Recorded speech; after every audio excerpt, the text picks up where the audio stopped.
Cool. Let's see if we're recording. Yep. Excellent. Welcome, true Hebrews United, the Lord Yeshua. Definitely thank the Almighty, Higher, who begot Yeshua, the only begotten of the Father. We thank all the brothers and sisters across the whole planet, living these holy commandments, living holy, living clean, never separate onto the Almighty. All the brothers and sisters. Sister Brittany was like, you should do some teaching, but I'm running late and it gets dark early. The Sabbath gets dark early. I try to get also these videos up as soon as possible because unbeknown circumstances happened today. Everything was running late with the meetings and everything, congregation meetings and everything. So I do want to do this video. This is already on my heart to do. I wanted to deal with low self-esteem with men and women. So I know it's not really talked about in the Holy Scriptures. And it says he beautified the meek with salvation, and meek and quiet spirit in the sight of the Almighty is a great price.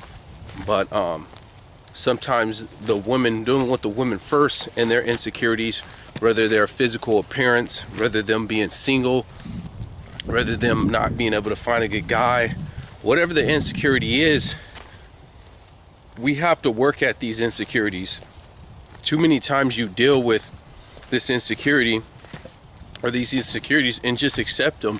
Why would you automatically accept defeat, or why would you automatically accept things that you could improve on? If you break down the majority of women's insecurities, probably 80% of the stuff they can help. They're insecure about their weight. Well, you could do something about that. They're insecure be about their self-value, or don't think they're worth anything. Well, you could do things about that. I was talking to a sister, and she was, I was talking to a lady, she ain't in the Almighty yet, but, she's insecure that, what can she bring to the table if she ever got married? So I was like, you got to start learning how to budget your money better. You got to start learning how to cook. You get all these attributes and other things and so on. But these things, she's like, she understands the concept that you can't keep a man just by looks and vagina alone. She understands this concept, so you might want to make yourself more virtuous or more valuable. If you read the book in Proverbs, the last chapter, I think 31 verse 13 or something like that, it shows all these attributes, but none of these attributes actually had to say anything about how the woman looks, about a virtuous woman. Nothing. At the very end it says beauty is deceitful, but a woman that fears the Almighty shall be praised. And so we look at not only how the Almighty values a woman has nothing to do with her physical appearance. It also shows that a woman should value herself not off her physical appearance. And then they'll argue the fact is, yes, but we live in this world where you need to have hips or have butt or pretty eyes or hair or light skin or dark skin, or me attracting a guy, it does have to be based off looks. And this is true.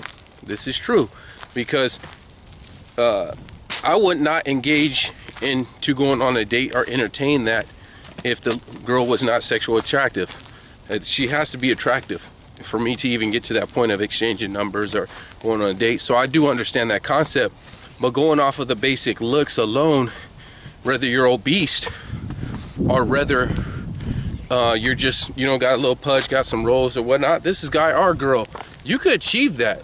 If you want the best candidate husband, or you want the best candidate wife, and you're overweight, and you know that you won't get the ones that you really want, because the ones that you want probably aren't gonna go after you because of your appearance, then do something about it. And that goes on to insecurities. And now I'll go on to the guy, and I'm gonna show a solution for both.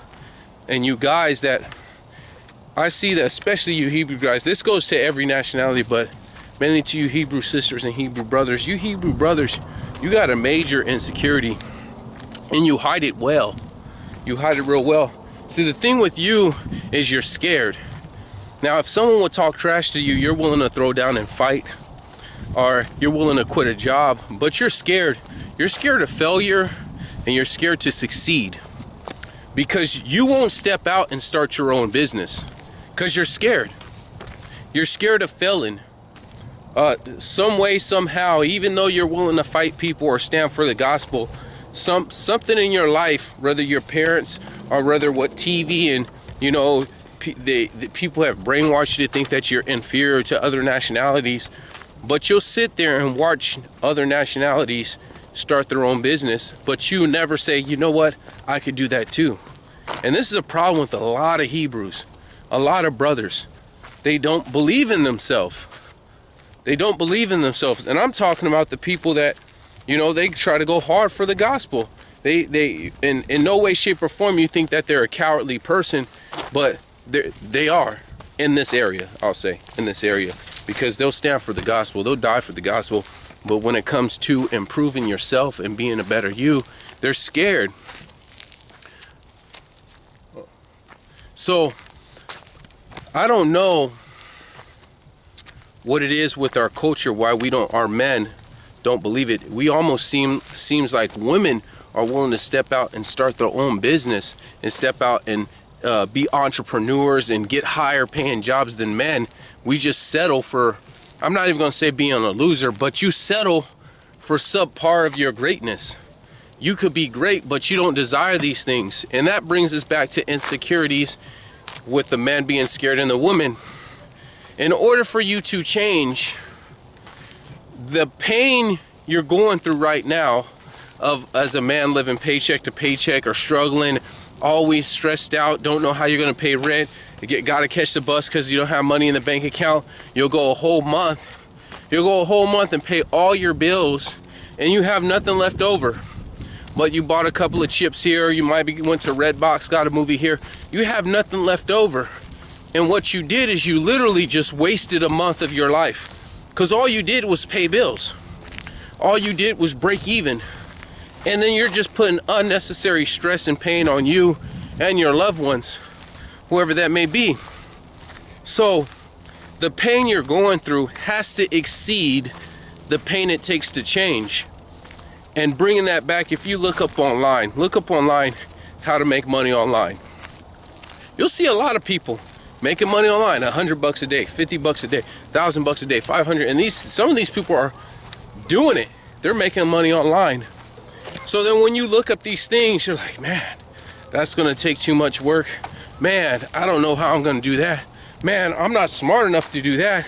Man, it'll take more math to do that. And you get scared. You get scared because you think how uncomfortable it will be for you to pursue that and to change.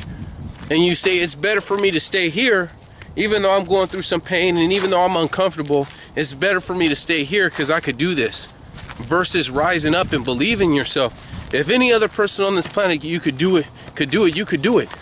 What makes these people better than you? Yeah, some people may be sharper at math or sharper at fixing cars. Some guy could be better at math but suck at fixing a car or mechanically inclined, and you could be super good at fixing cars but can't do that. These people are good at engineers and doing office and online work, but you're better at building a house. So yes, we understand that some people are better than others, but if everyone studies and tries, they'll get to the same point. You know, it may take you 10 years to get to calculus, and this guy got it in 1 year. But if you study and you train and you put your heart into it, you could get to that calculus, which is not that hard. But my main point is, with people, they assume that the pain and the uncomfortable level they're going through is worse than changing, which it typically never is. When you see this obese person, they say, hey, before we could put you under to give you a gastric bypass, you got to drop 200 pounds. And you're wondering, why won't they do it? Why won't they do it?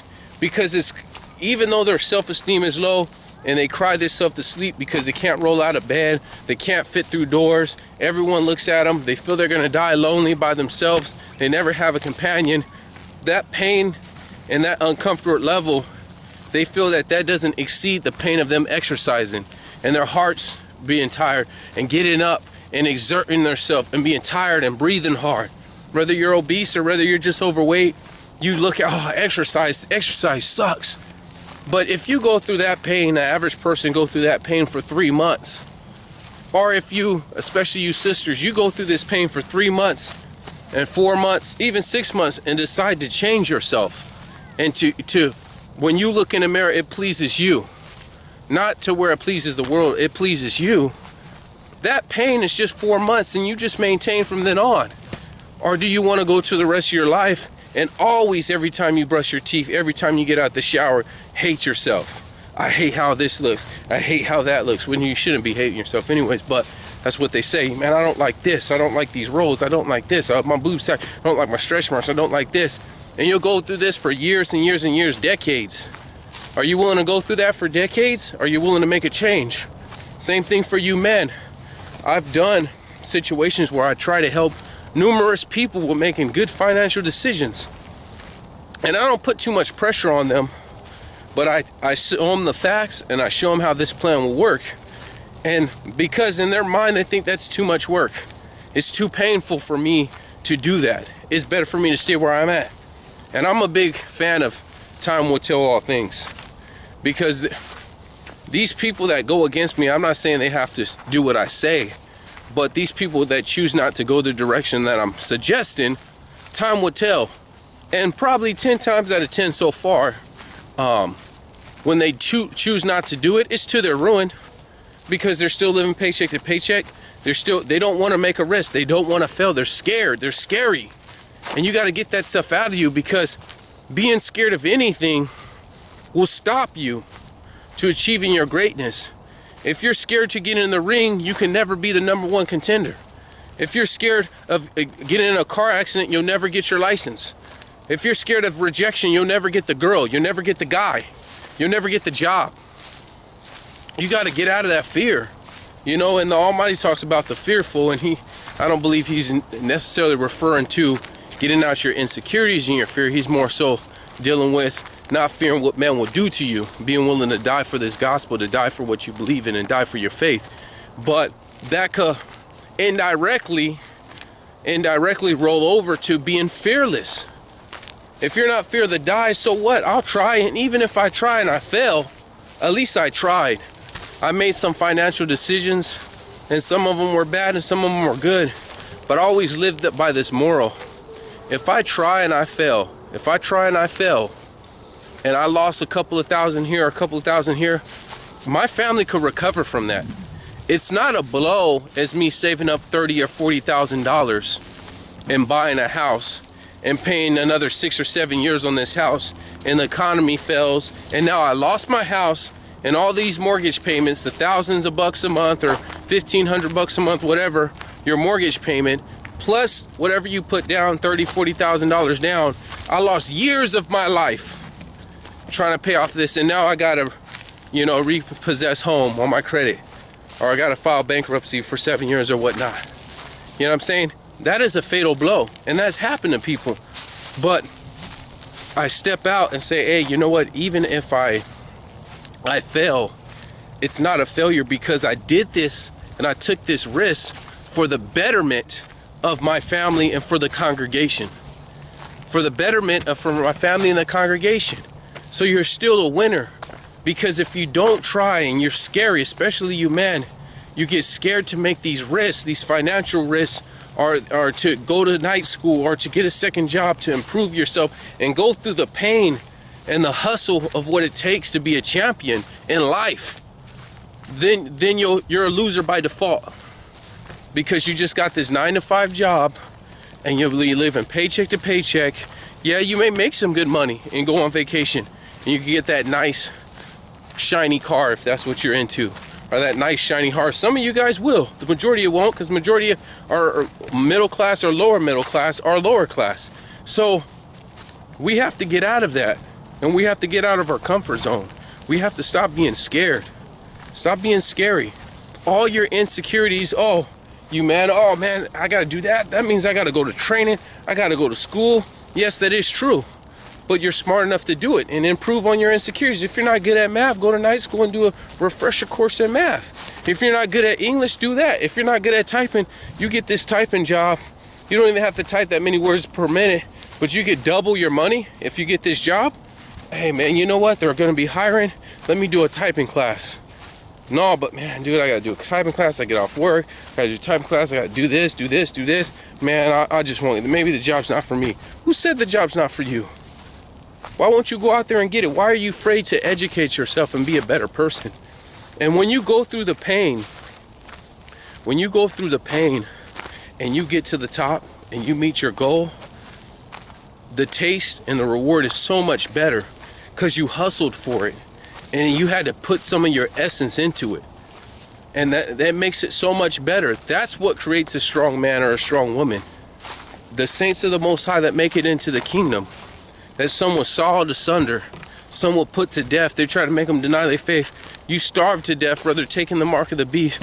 Whatever adversity you went through, when he wipes those tears away, it's going to mean so much. When he heals every ailment in your body, when you get into the kingdom and you be in the joy of the Most High, it's going to mean so much better, because the pain that you went through for standing for the Most High, the tears, the agony, the depression, all that stuff you went through, you know, the fear for your own life or the life of your kids, you went through to stand for righteousness and stand for his laws and his commandments and his statutes. And that's the same thing in life. We got to get over these insecurities, and we got to learn how to believe in ourselves. Because if the Almighty gave you this gospel, and if you're listening to this, Almighty allowed you to listen to True Hebrews United, then he made a way to call you to salvation. And if you're good enough to save, then you're good enough to be the best you could be, because he believes in you. So when are you going to believe in yourself? When you're going to stop using excuses why you can't? No excuses, only adjustments. I've done doing that in my life for years. Oh man, I would have did this, but this happened, or this person dropped the ball, or this or that. Man, I'm done with that. People could slow us down. People may slow us down, but you choose to let them stop you. You choose not to be the best person you could be. You choose not to walk in the greatness that the Almighty called you to walk in. The choice is yours. You know, keep standing, keep pressing. Don't just stop. You could be saved and be broke. I believe that. And the world's not about looking the prettiest or making the most money. I believe that. But as a man, if you don't strive, you're only hurting your wife and your kids. You don't strive to be the best you could be, and you don't hustle and be able to provide the best you could provide. I'm not saying you guys got to buy a yacht and go on trips and all this stuff, but you know if you're struggling, you know if you're surviving or if you're living, you know if you're enjoying the gift of it says the gift of the Most High is to enjoy the fruit of your labor. When you pay all the bills and you can't enjoy the fruit of your labor, when you can't take all your family out to eat or go on a little vacation once a year or whatever, when you can't actually enjoy life and you're just living paycheck to paycheck struggling, you know if you could do better. You know you could put some applications out there or get in the car and go look out who's hiring. You know if I don't have a high school diploma, you could get a GED, you could go to night school. You know what it takes. It takes for you to hustle. It takes for you to get on the grind. Same thing with you women. You know, I'm going to close it right now. Hey, all your insecurities, most of the time is how you look. Most women's insecurities, but all those insecurities you have, you could change. It don't take much. It takes you to get up, exercise, get up, educate yourself. If you're on YouTube and Facebook anyways, because I know people's gonna say I'll be ranting all the time, but if you're on Facebook and YouTube anyways, keep it short. Why not get on YouTube and look at things that educate yourself and be more rounded? Why not a woman look up things to do with a car? Or look up things to do with medicine, or look up words to increase your vocabulary. Look up things that interest you. Look up some history. When you come and have a conversation, you can bring wisdom to that conversation because you have knowledge no one else has. I'm like, man, you know that? Yeah, because this, and if you look up this and that, and they did this study on this, and you come with some information, or you're in a situation and you educated yourself. Self-education makes you more powerful when you use it. Then you have more to bring for the table. You're more virtuous. Part of self-esteem is the lack of virtue. Part of self-esteem is the lack of virtue. And don't get twisted. These women that these men highly esteem because they got the hips and they're attractive and whatnot, they got low self-esteem too, because they won't dare go outside with makeup, even though the Bible condemns that stuff. But these sinners out here, they won't dare go outside with makeup. If everyone stopped giving them likes, and everyone stopped giving them hearts and Instagram and sharing how beautiful and complimenting them, their self-esteem will drop. Because the only thing that builds them is compliments on how they look. But other than their looks, what do they have to offer? Nothing. Nothing.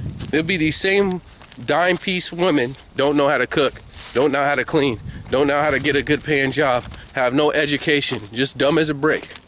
Be the same ones. All they could do is use their body to get what they want. They're whack. You know, yeah, they look good, but they're whack. There's no virtue in it. And in the sight of the Almighty, it says beauty is deceitful. Beauty is deceitful. It's only skin deep. You could get the finest woman and end up in the most miserable marriage. You know what I'm saying? So, like I said, being done, keep pressing, keep standing. Leave some comments. Don't forget, call me anytime, 619-511-1375. Shout out to the Crystal, the Diana, the Munya B, the Marcia, the Davids, both of them, whatnot. The other lady that starts with an A, I talked to her a little bit recently on the Messenger. Thank you for sharing the video, liking the video. All the other people that share and like the videos, keep pressing, keep standing. Don't drop standards. Shalom.